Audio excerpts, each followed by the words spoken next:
napag-usapan namin ito ng isang kaibigan ko. Finally decided to move out. Tapos, tinanong ko siya, sabi ko, kamusta yung pag-move out? Sabi niya, sobrang saya, pero sobrang hirap at the same time. Naalala ko sinabi niya na may nights na sabi na may miss niya yung family niya. Kasi minsan, aminin natin, pagkasama mo yung magulang mo, economical din eh, financially. Oo naman, for sure. Ang dali. Oh. When do you know that it's time to move out from your parents' house? Yun yung pag-uusapan natin in this episode. And lalo-lalo na kasi sa Pilipinas, hindi man normal na, di ba, after graduation sa iba sa Western countries. sa Western countries, mas normal na after college. Or actually, ano ba eh? College. 18. Bahala ka na, di ba? Dito sa atin, minsan, yung mga correct milestones would be pag magsasarili ka ng pamilya, doon ka lang and even so nga, minsan, you would still live with your parents, di ba? Na parang kasi sino yung magte-take care sa kanila. Pero yung pag-usapan natin are the 4 signs na, yun nga, na magsasabi mong, baka it's time for me to move on. Start na tayo with number 1. Alright. Yung first sign is kapag umuwi ka ng bahay natapos ka ng trabaho, uwi ka ng bahay sabi mo Thursday, makarating ka Friday na. May OFW sa sarili niya. OFW Yun yung sa first sarili sign. niya. Kapag sobrang traffic, yung travel time. Ilang oras ba ang dapat ginugugol sa biyahe? Ako, Beyond doon na parang wala na. too much Nandolo na ko to. na tayo. Yan. Para sa'yo. Actual biyahe? Hindi, para sa'yo lang. Para sa Personal akin. take natin. Para sa akin, pagka yung papunta pabalik mo, lumagpas na ng 4 na oras. Apat na. Mahaba pasensya mo. Mahaba pa Mahaba pasensya Oo, mo. kasi yung 3 oras. Batak ka sa biyahe. Yung 3 oras parang 1.5 hours lang naman. Alam mo yun? Like, pero parang pagka 4 na oras na, pagka minultiply mo yun in a week, Yeah. 20 hours in a week na. Oh, my. Halos isang May isang araw. araw. Halos isang araw na. Ako 4 hours. Ikaw. Ilan yung hapdi sa'yo? Yung parang, ay, hindi na. Feeling ko, bago pa. Commuter talaga ako, di ba? So feeling ko batak pa ako. Feeling ko batak pa ako. Matagal na ang more than 6 hours. So, pagka within 6 hours, happy Kaya ka ba? pa? Balikan na yun, ha? Hindi ko sinasabing madali siya. Okay. Pero ang sinasabi natin, 1 way 3 hours. Tama? Parang ganun. Hindi ko sinasabing madali, pero Hindi ko sinasabing madali, na-endure pero pa.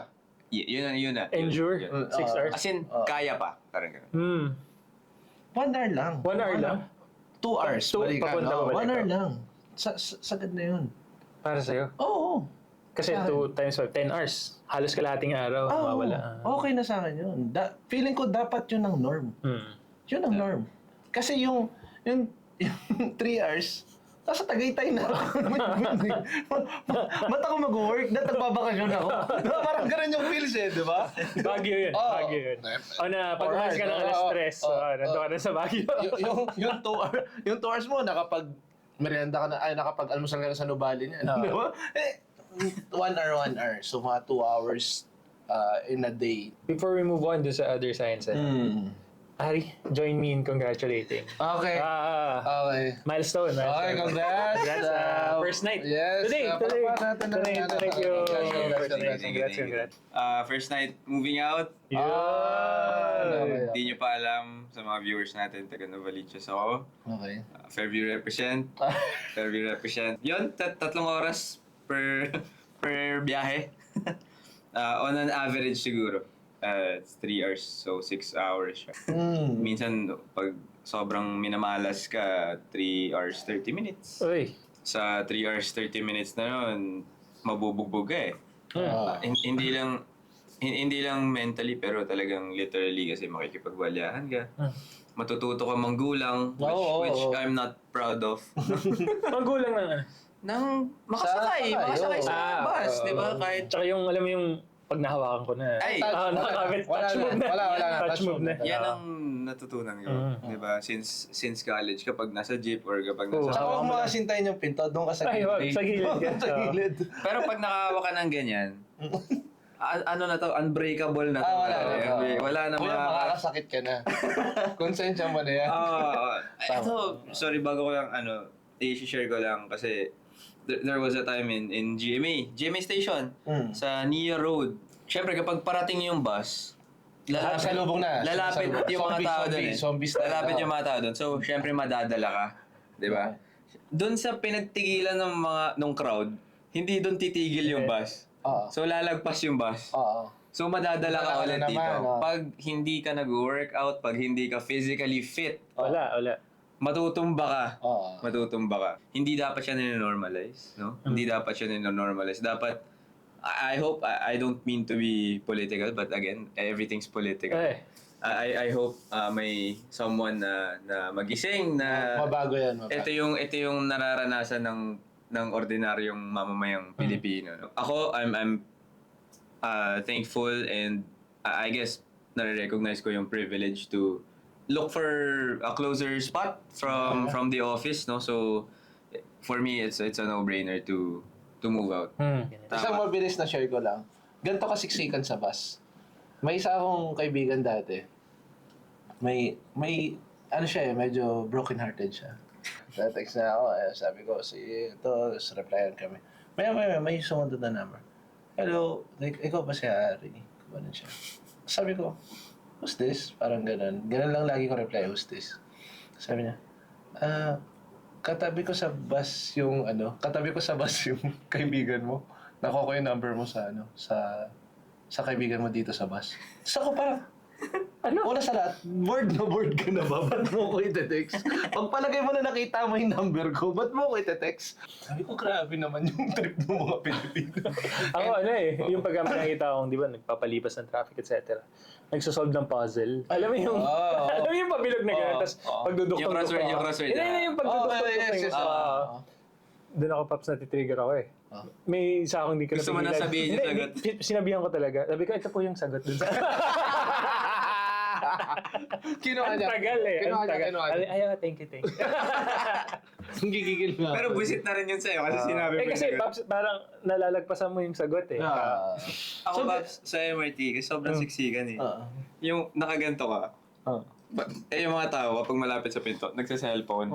Tapos nasa Reels, Facebook Reels. Minsan minsan napapanood ka na rin kasi wala ka namang ibang titignan pag gumanto, puro mukha eh, di ba? So nakaganyan lang ako, nakikinood ako ng Facebook. Tapos may nakakatawang reel na natawa ako. Tumawa kayo sabay. Tumawa. Ano sabi niya? Sabi ko, tapos dapat tayo po, ano, sabi niya. Naalala ko yung meme, hindi ko makalimutan. Yung nakita ko, sabi niya, may mag-ama. Sabi ng tatay, anak, alam mo ba may trauma ako sa sex bomb? Tapos sabi ng anak, bakit papa?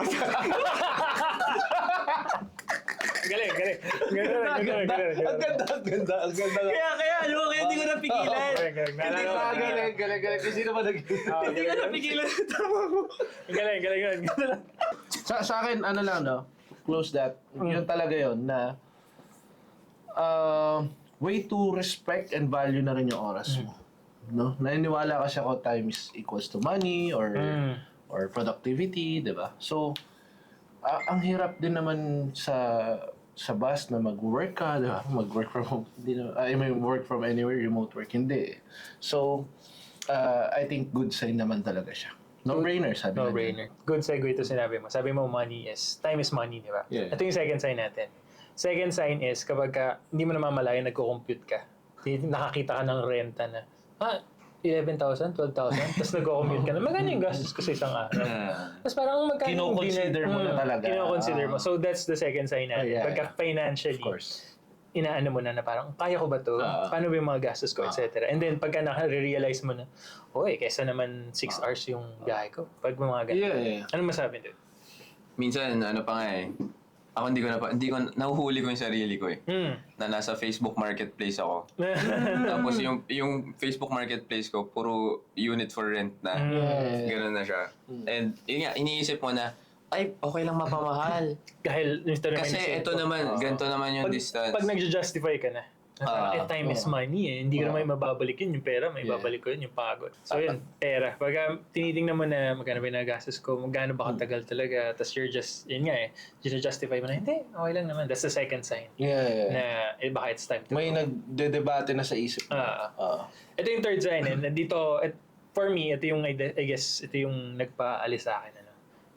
Yung dami kang times na nararamdaman mong, teka, ba't parang bata pa rin yung turing sa akin? Pagka napapaisip ka na gano'n na, ba't kailangan ko pa rin magpaalam nang uuwi ako ng alas 10? Ibig sabihin daw yun, nagkikrave ka na ng your own independence. Baka it's time to go na. Naranasan niyo ba yun? May ganun ba kayong bago kayo, tumitira sa parents? Sa akin, meron yun. Merong urge na gano'n na parang kaya ko na, may sahod ako, may katulong yan.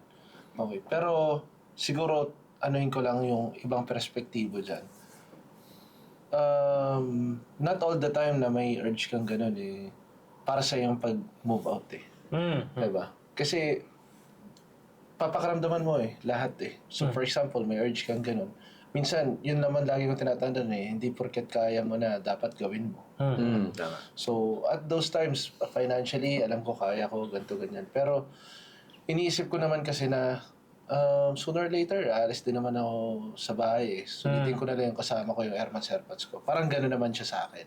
Na, sige, kung ano mo, decision mo sa buhay, kung ano, di ba? Parang halos naging border ako sa bahay. Ilan taon ka ba nung nag-move out ka? Move out ako.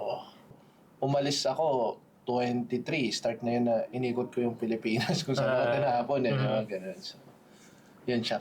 Kaya siguro wala masyadong sa akin na lumipat ng bahay. Kasi pagbabalik ako ng after 1 year, 2 years, or 6 months, ganyan, na ko na, okay pa ako dito naman. Napaisip tuloy ako ngayon. Kasi malaking bagay sa akin yung sa independence. Umalis ako 16 kasi nag-college ako sa LB, di ba? Yeah. Tapos parang nag-drop nung pagkatapos ko sa schooling, nung bumabalik na ako sa bahay, tapos nagkatrabaho na ako, parang naninibago ako na, teka, hindi na.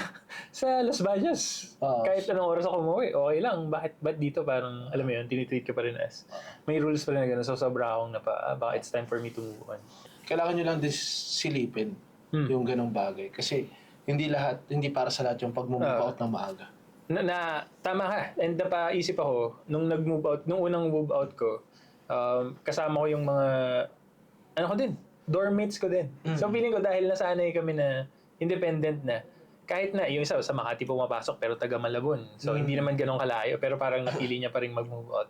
Kasi tama kayo, medyo nasanay na. Hindi, ito yung sanay na ako Pwede ko pa rin naman paramdam kila Airmats Airpods yung support ko kahit nag-move out ako diba? So, tapos mas feeling mo na yun nga, mas may privacy ka, marami kang gustong gawin na hindi mo, kumbaga hindi mo sinasabing magiging hadlang yung parents mo, pero alam mo yun, yung minsan yung emotional ka, na hindi mo mapakita dahil kasama sila sa bahay, di ba? Kasi ako luckily, nung siguro nag-20s ako, hindi naman sa parang may rules, pero parang ako nasanay na ako na i-text sila. Kasi na-realize ko na yun lang naman yung rule na kailangan updated kung nasan ka, di ba? Hindi ka naman papauwiin diba? Parang kailangan lang alam nila kung nasan ako. Proof of life lang, proof of life. Yeah, yung last natin, ito medyo, inisip ko to nung una na parang medyo stretch ba to? Pero marirealize mo din na, na-realize ka na hindi, may mga signs na ganito. Yung sign na parang, feeling mo, medyo related sila, medyo out of place ka na. And naramdaman ko to during the time na parang sobrang gusto ko mag-focus sa career. Gusto ko, hindi, push pa, gusto ko magpuyat, sige, trabaho lang ng trabaho. Pero parang sila, tara, alis naman tayo. Or hindi, teka, may pumunta tayo dun. Hindi, tara, may happening dito, etc. Tapos parang, ikaw, pero parang, iba na yung pace. Iba na yung pace nyo. And I think that's the better term.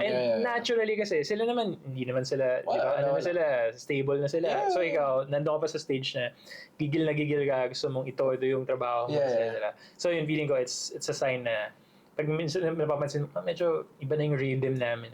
Hindi na presyong beat. Yeah. It's time to move. Tama. Yeah. Super agree. Actually, yun yung buhay ko. You basically said it. Alam niyo naman yung ginagawa ko.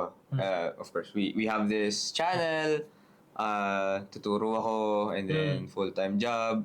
Aside from that, workout, diba? Gusto ko mag-high rocks, whatever. And usually, yung family ko gusto manood ng movie or gusto umalis or yung mga tito-tita ko, uy, alis naman tayo, ganyan. May spontaneity pa eh sa kanila. And ako wala na tayong ganun eh. Kailangan kinakalendaryo eh, di ba? So, yun tama yun. May own pace na tayo. Hindi na tayo in sync with Yeah. the energy na Normal. ini-spend Yeah. natin sa isa't isa. So, yun. Sobrang. Pag hindi ka na chill, Oo. pag ayaw mo na ng chill life, parang gusto mo ng forward momentum. Pag ganun feeling ko. Tsaka, hindi na sa career eh. Ang na-realize ko is, dahil napasok ka sa trabaho, dahil mong na-meet, na-open up yung world mo eh. Na open up ka na, meron palang gantong culture na Yes. na artsy. May gusto palang culture na may mga may mga tawag dito, independent bands, Yeah. may mga ganun. So sobrang namulat. And hindi yun yung kinalakhan mo. And then may mga pagka 20s naman, yun yung time natin to explore and like find our true identity eh. Yeah. And then pagka na-realize mo na, shucks, yung identity ko medyo hindi na pala ito yung galawan sa bahay. Naalala ko parang I was super into design and like aesthetics. Well, hanggang ngayon naman. Tapos parang yung mother ko was like doing some may ginagawa siyang remodeling sa bahay. Tapos sobrang akong galit na galit. So parang, hindi, bakit niya lalagay yan? Hindi naman, tingnan niyo nga, papaguluhin niya. Kasi ang tagal ng usapan. And then, really doon na parang, wala din yung, hindi ko naman siya space. Pero na-realize ko, no, I want to live this way, etc. Maliit na bagay, but I mean, it's just one example. Dahil pa rin naman. Yeah. Alam mo, tama-tama kasi napag-usapan namin to ng isang kaibigan ko, hello Mick. A few years ago, I think two years ago, he finally moved out, decided to move out. Tapos, syempre ako, napapaisip na ako nun eh. Matagal ko na talaga siyang iniisip. So, tinanong ko siya, sabi ko, kamusta yung pag-move out? Sabi niya, sobrang saya pero sobrang hirap at the same time. Tapos, naalala ko sinabi niya na, of course, may nights na sabi na may miss niya yung family niya, di ba? And para sa akin, super normal nun, no? Pero, Valid.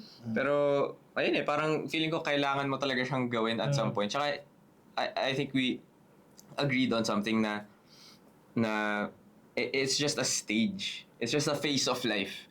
Hindi ibig sabihin na, nag-move out na ako, forever na yun ha, hindi nyo na ako makikita forever. Hindi ganun eh, di ba? It's just a phase of life na, gusto mong mag-explore, gusto mo ring ma-discover yung sarili mo kung paano ka mamuhay mag-isa. Yeah. And I hope more and more Filipinos, kasi wala sa culture natin eh.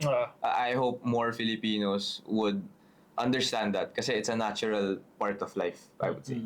Kasi minsan, aminin natin, pagkasama mo yung magulang mo, yung parents mo, economical din eh, financially. Oo naman, for sure. Ang dali. Oh.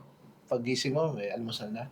Malay mo, yun pala yung kailangan mo na nakakatulong sa'yo kasi paggising mo, dire-diretso ka lang. Hataw ka sa trabaho. May Tama. routine na, Diba? may supporters ka. Tapos hataw ka sa trabaho, di ba? Yun eh.